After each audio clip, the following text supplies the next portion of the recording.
Okay, let's jump right into this. Welcome back to The Explainer.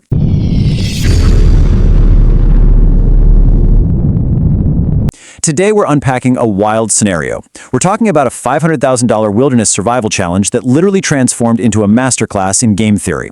We're looking at a grueling battle of attrition. 5 men, 5 women, dropped completely off the grid. But here's the thing, this wasn't just about who could rub 2 sticks together to start a fire. It was a high-stakes psychological war that proved, beyond a shadow of a doubt, why careful calculation will almost always crush raw physical endurance. Right from the jump, you see this massive, glaring philosophical divide between the two camps. I mean, it's night and day. You've got the men's camp, right? Heavily relying on brute force, hunting, and just toughing it out. They figured their natural strength was going to carry them to the finish line. But on the flip side, the women took a completely different angle. They immediately started applying math and game theory to the whole survival setup. They weren't just thinking, how do we survive tonight? No, they were calculating how to survive the entire month. And you've got to remember the context we're dealing with here. $500,000 is on the line. The stakes are sky high, which makes every single tiny decision absolutely critical. But here's the kicker. There was this one brilliantly devious rule injected into the game. If a player quit, their team could still win the entire pot, as long as just one member of their team outlasted the other side. That single rule, it flipped the whole thing from a pure survival test into this crazy, complex mathematical puzzle. So, to see exactly how this played out, we're going to track the tactical turning points over a grueling 2-month period. We'll hit the archery challenge on day 10, that massive tent sacrifice on day 33, the Feastables twist on day 57, and finally, the ultimate veto on day 60. Section 1. The Math of Starvation.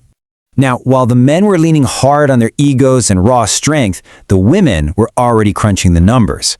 We literally get this quote straight from the men's camp. Boys are lions, girls are mice. I mean, the confidence was off the charts. Because of that, they didn't even bother rationing their food.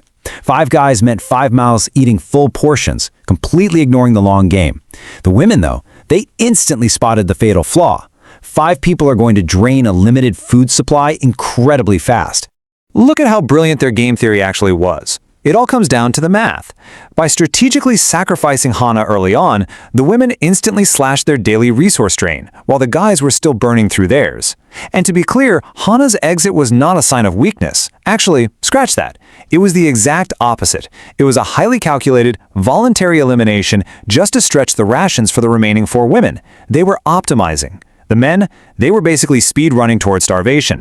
Well, the consequences of the men ignoring strategy hit them like a freight train. Their brute force approach just completely shattered under the harsh elements and physical tasks. Take that brutal day 10 archery challenge, for example. It absolutely torched their calorie reserves. Because they didn't ration, and because they hadn't built a shelter that could actually survive severe storms, we watched a cascading total collapse. By day 13, Cam hit a mental breaking point from pure sleep deprivation. Then Sammy taps out, literally leaving his clothes behind for the other guys. Soon after, Josh gives up. The men weren't dropping as part of some master plan. Their bodies and minds just broke. Section 2. Strategic sacrifice wins rewards. Let me pose this to you. Imagine you're out there. On day 33, both sides faced a really brutal choice. The team captain had to voluntarily leave the game so their camp could get a massive, bug-proof, completely waterproof tent. And you know, in a survival situation where awful weather has already knocked out multiple players, a good shelter is literally everything. This is where the women pull out that altruistic elimination tactic again. Julia willingly and warmly, I might add, gave up her spot just to secure that tent for Phaedra. Julia knew that keeping Phaedra dry was the absolute best move to secure that $500,000 for the team. But TJ chose self-preservation. He flat out refused to leave. He denied his teammate Patrick, and himself by the way, any kind of decent shelter.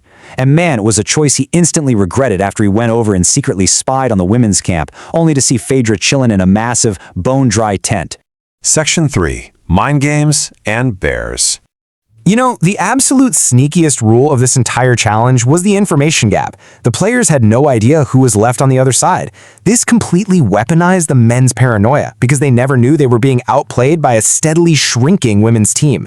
When TJ went spying, he realized he was only up against one woman, Phaedra. But instead of giving him a confidence boost, knowing she was dry and comfortable while he was freezing just made his impending doom feel so much heavier. And this paranoia peaked in literally the most terrifying way possible. A bear actually wandered directly behind the men's flimsy shelter in the middle of the night. That dangerously close encounter completely shattered whatever nerve Patrick had left. He tapped out right then and there. And that meant TJ was totally isolated, facing the rest of this grueling challenge alone in the wilderness.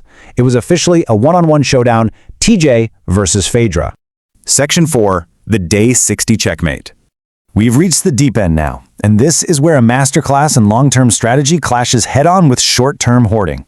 So around day 50, both players get these Feastables chocolate bars. But there's a huge twist. A hidden message inside one of the wrappers offered 3 extra days of food to whoever claimed it first. Well, because TJ was starving, he obsessively hoarded his rations. He refused to even unwrap his chocolate for days. Phaedra, on the other hand, tore hers open immediately, found the message, and locked down that massive food supply a full 4 days before TJ even looked at his bar. His instinct to hoard actually cost him the most valuable resource in the entire game. Okay, so fast forward to day 60. TJ is completely 100% out of food. In a final brutal twist, they face a blind negotiation. They can request any luxury item, but here's the catch. They only get it if their opponent approves it. Phaedra is sitting comfortably on her food pile, so she requests a simple art kit. TJ, absolutely desperate and starving, swings for the fences. He asks for a 7-day private chef serving 2 meals a day, which is honestly a wild and kind of hilarious ask in the middle of a starvation challenge. But Phaedra knew TJ's rations were entirely gone, so she executes this perfect, ruthless checkmate.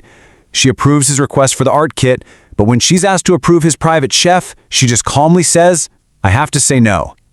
Just like that, by denying his desperate plea, she entirely sealed his fate. The psychological devastation of that single, calculated no was the final nail in the coffin. TJ's morale was utterly crushed. His food rations were at absolute zero. And having that hope of a private chef dangled and then ripped away, the sheer weight of that veto forced him to tap out. He literally had no moves left on the board. And with that one move, the women secured the ultimate victory. Thanks to their brilliant teamwork, their day 1 resource math, and those incredibly strategic self-sacrifices, all 5 women walked away with an equal $100,000 cut of the prize money. They proved, without a doubt, that working mathematically as a collective is infinitely stronger than just banking on individual brute force. Because, as this incredible explainer shows us, in a true war of attrition, strategy is always going to starve out raw physical strength. So if you ever find yourself in a zero-sum game, ask yourself, are you just out there flexing your muscles, or are you actually doing the math to win?